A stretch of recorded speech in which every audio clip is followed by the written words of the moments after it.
Many of Elden Ring's bosses serve Marika's Golden Order in some shape or form, whether they're loyal to it or enslaved by it. So let's discuss all of these bosses, starting at a time before Order had even come to the Lands Between. To the north are Mountaintops of the Giants, a name that makes it abundantly clear just who dominated this region of the world. However, it was not always this way. According to the Borealis' Mist incantation, the Ice Dragons were once lords of the mountaintops long ago, until they were defeated by the Fire Giants and chased from the peak. And perched upon this peak stands an enormous forge.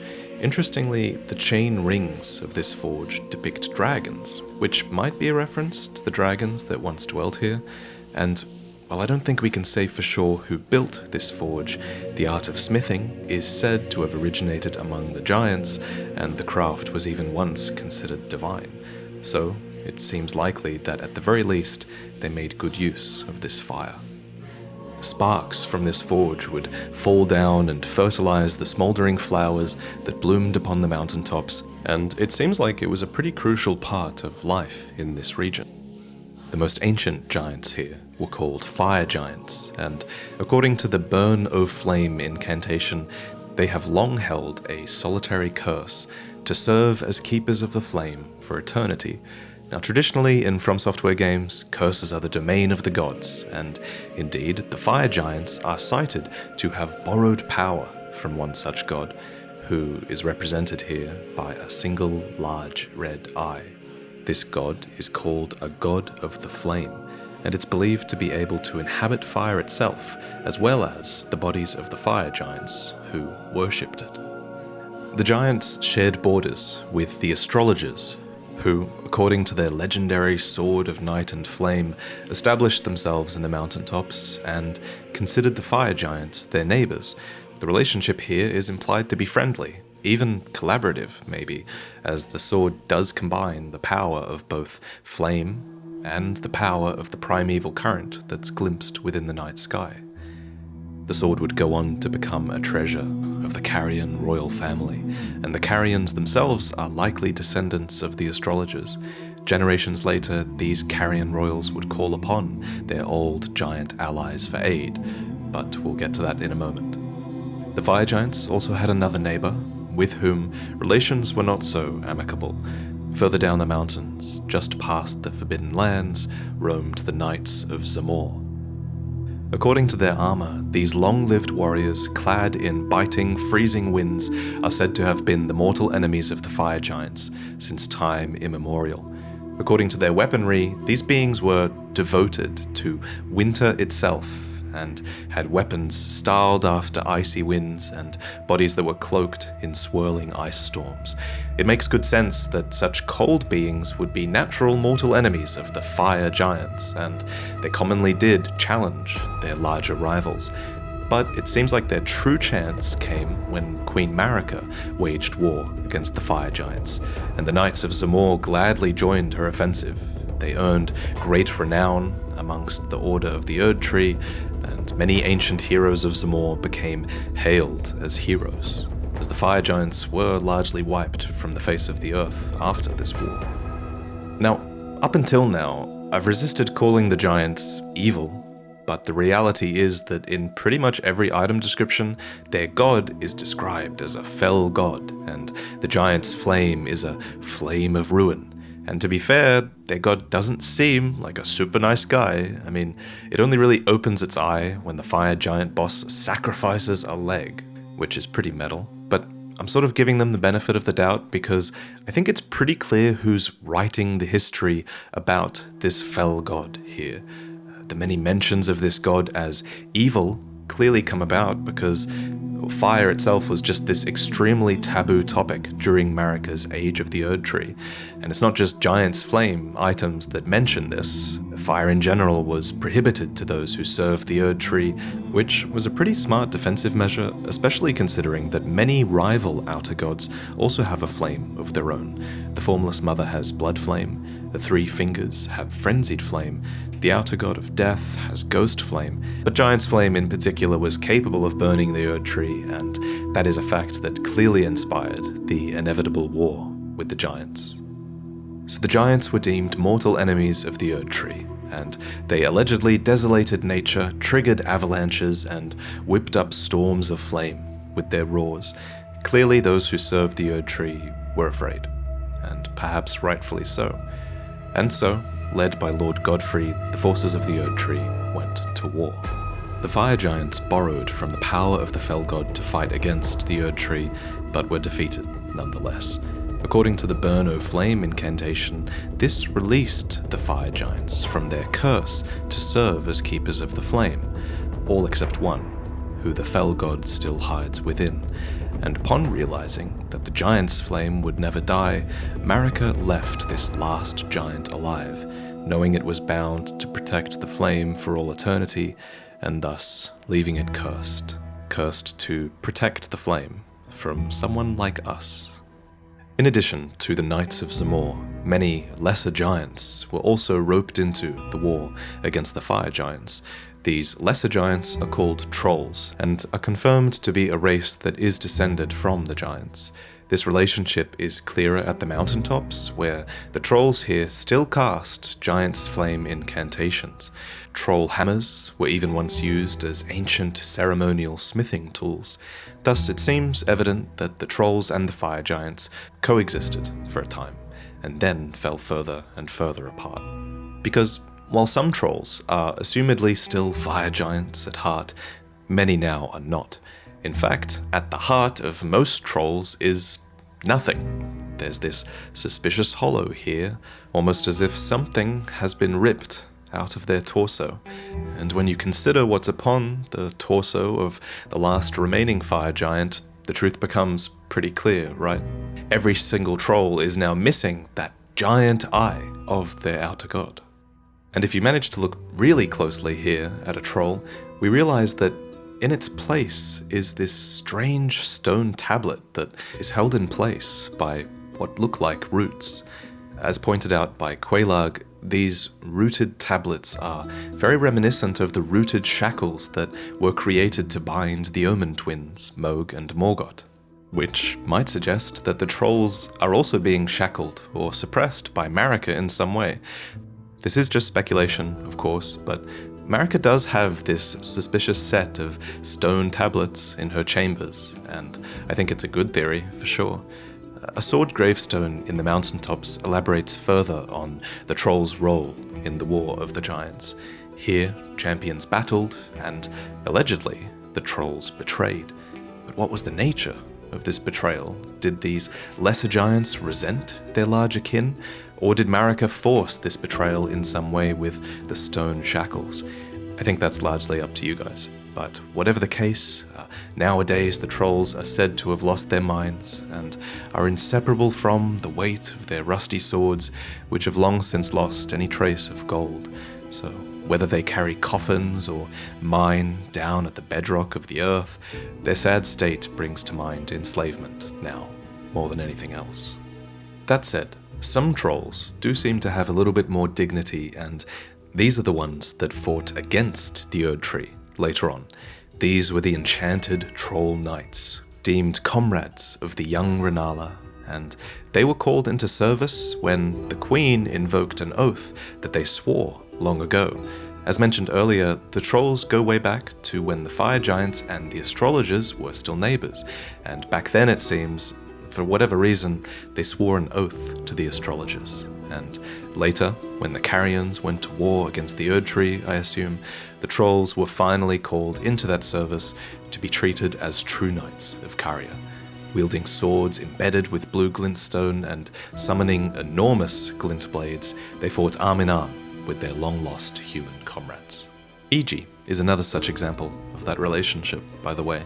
He became the Carian family's royal blacksmith, and unlike the Stonedigger Trolls, he actually uses that weapon for its intended purpose as a blacksmith's hammer, and now he serves the Lady Rani, who he's known ever since her childhood.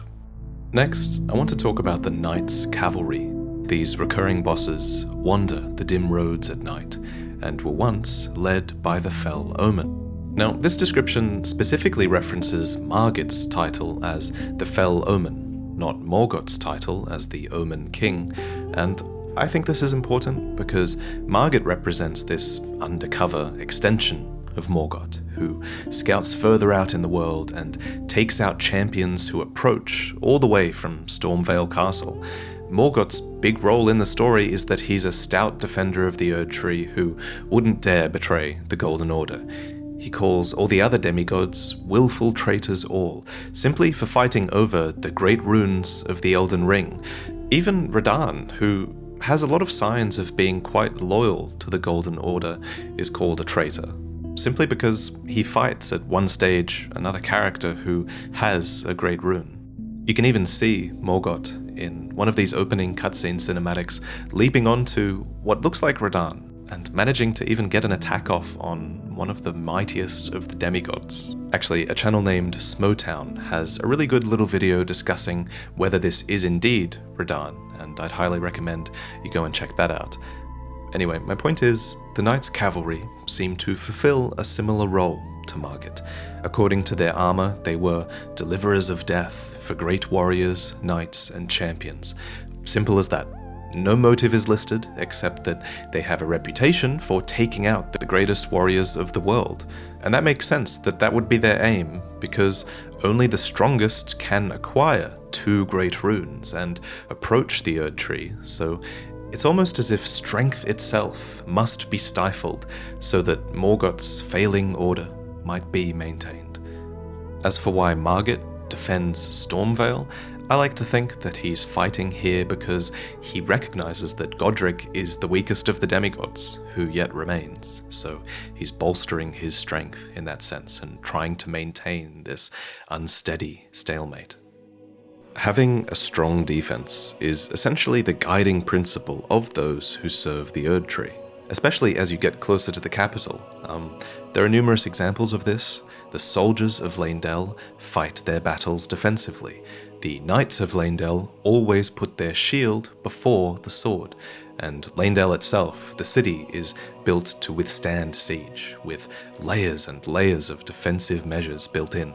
And the protective standard to which all defenders of the Erdtree aspire is that of the Tree Sentinels, whose order became the living rampart of the Erdtree, embellished with golden tree-crested armor and shields that can retaliate with bolts of light. They turn defense into offense, and that's the idea in Leyndell. Defense is the best offense, and the way this idea is presented is just such beautiful storytelling.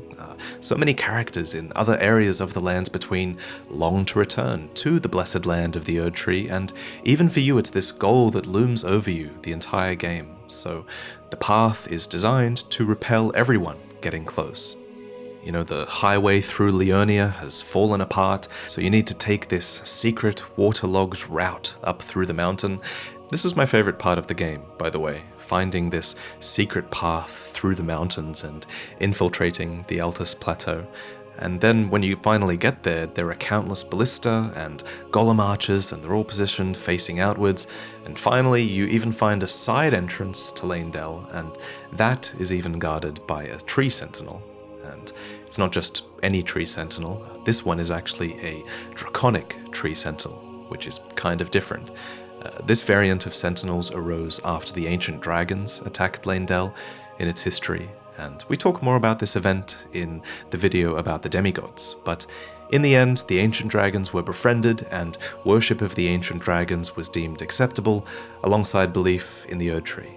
Dragons were conjoined with the Golden Order, so to speak, and the dragon cultists took after them in a physical fashion. Also instrumental to the rise of the Erdtree were the Crucible Knights. They were eventually scorned for their strength, for their appearance, and for their close resemblance to Chaos, and how that inspired who they originally were. 16 of these knights served Godfrey, the first Elden Lord, and all 16 of them yet remain across the Lands Between. One is imprisoned in an Everjail, 2 appear to be dead and are summoned to fight you as spirits. A number of Crucible Knights still patrol Lane Dell, some protect great tree roots, though most just stand dejected in lost corners of the earth, and one of them has even found a new blasphemous master. So, the next time you fight these, think carefully about where they are and who they're fighting with, because each knight is a distinct character, with purpose, or lack thereof, even though they were all once united by a common purpose and a single lord. Many of these knights fight with different aspects of the Crucible. Some fight with wings, some with horns, fire, and tail, but what they all have in common is their mastery of their Lord Godfrey's signature stomp attack, which breaks up the earth beneath their feet. This is such a cool homage to Godfrey. Knowing the lore is great. It definitely makes dying to it feel a little bit better, right? Anyway, I think it's important to remember that Godfrey and his Crucible Knights existed in an age before the Erdtrees, an age with the Great Tree in its primordial form, back when there was this red-tinted crucible of life, and these were warriors who drew power from its chaos. Eventually, however, they were brought on board with order, which is best exemplified by Godfrey being tamed by the Beast Regent upon his back. There are 2 types of ornamentation that the Crucible Knights can have. There's axe ornamentation, which is worn by Crucible Knight Ordovus and his men, and I think the axe is a bit of a homage to Godfrey again. And then there are some knights that have great tree ornamentation, and these are displayed by the knight Soluria and her men, which is of course a reference to the Great Tree itself. And I'd like to quickly talk about the Great Tree. In one of my first lore videos, I proposed that there was a great tree that must have existed before the Erdtree, and that the Erdtree might have even replaced this great tree. This was based on the English root resin item description, which has the word Great Tree capitalized and as one word, which certainly makes you think that it's a distinct tree, right? The line is, "The roots of the Great Tree once linked to those of the Erdtree," which is a line that seems to clearly set up that these are 2 separate trees. Except the Japanese translation doesn't say that. The Japanese translation says, "These roots are said to have once been connected to the Golden Tree." It does mention the Great Tree earlier, but it seems to just be referencing the Erdtree as that great tree, because it is a really big tree.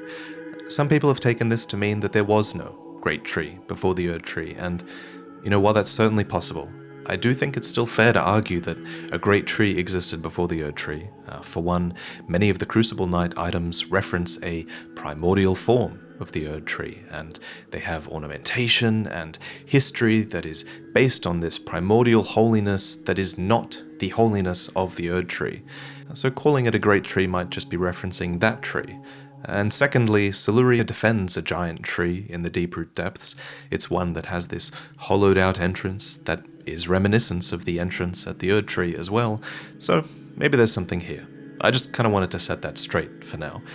But the reality is that we don't really know for sure, and hopefully DLC will shed a light on some of these past ages of the world, which seems to be a common trend with From Software DLC, and there just really are so many remnants of previous ages in this game, and I'd love to see a little bit more about what their cultures really were like. It kind of makes you resent just how all-encompassing the Erdtree became. So many of these cultures have been lost, and I guess that's how a lot of characters in-game feel as well. They feel upset by that, and knowing this fact helps you understand why so many of these characters are okay with burning down the Erdtree. They're totally fine with that. And this brings us to our next boss, because in the act of burning down the Erdtree, you release a slew of ulcerated tree spirits from it. These spirits lie suffering beneath the ash until you come along. But of course you fight many of these tree spirits across the lands between, even before the endgame. There's an ulcerated tree spirit at the husk of this minor Erdtree, there's a bunch in catacomb dungeons by great tree roots, there's even one at the husk of the Halig tree. There's a lot of these. Some might even say there's too many of these bosses. I think they're the worst boss in Elden Ring. But anyway, understanding their lore might make it a bit more palatable. So, while these creatures fight near the trees, I don't think they're defending them. Rather, I kind of think they're this corrupted byproduct of dead or dying trees. We know that one of the new purposes of the Erdtree is to accept spirits and allow them to live on, and it's almost like these ulcerated spirits are this horrific failure of that process. One of Miyazaki's favorite themes in these games is the idea that life is not supposed to be eternal, and I think these spirits are a physical manifestation of stagnation and decay. They're this product of an age of an Erdtree that really should have ended a long time ago. Most tree spirits drop golden seeds, which are also found at the base of smaller illusory trees, and they read, "When the Elden Ring was shattered, these seeds flew from the Erdtree, scattering across the various lands, as if life itself knew that its end had come." A talisman also goes on to say, "The Erdtree was once perfect and eternal, and thus it was believed that Erdtree seeds could not exist. This was back when there was an age of plenty, when blessings literally dripped from the boughs of the Erdtree like sap. And the Erdtree's warm light healed those who bathed in its rays. The Erdtree flourished with abundance, yet it was only for a fleeting moment. Such is the course of all life." Then the leaves began to fall, and as you know from the introduction and the endings, the fallen leaves tell a story. The story is that the Erdtree was withering. Scattered across the lands between are minor Erdtrees, where you go to collect crystal tears. Basins were placed at the feet of minor Erdtrees in order to collect these tears, though in some cases these tears are dropped by Erdtree Avatars instead.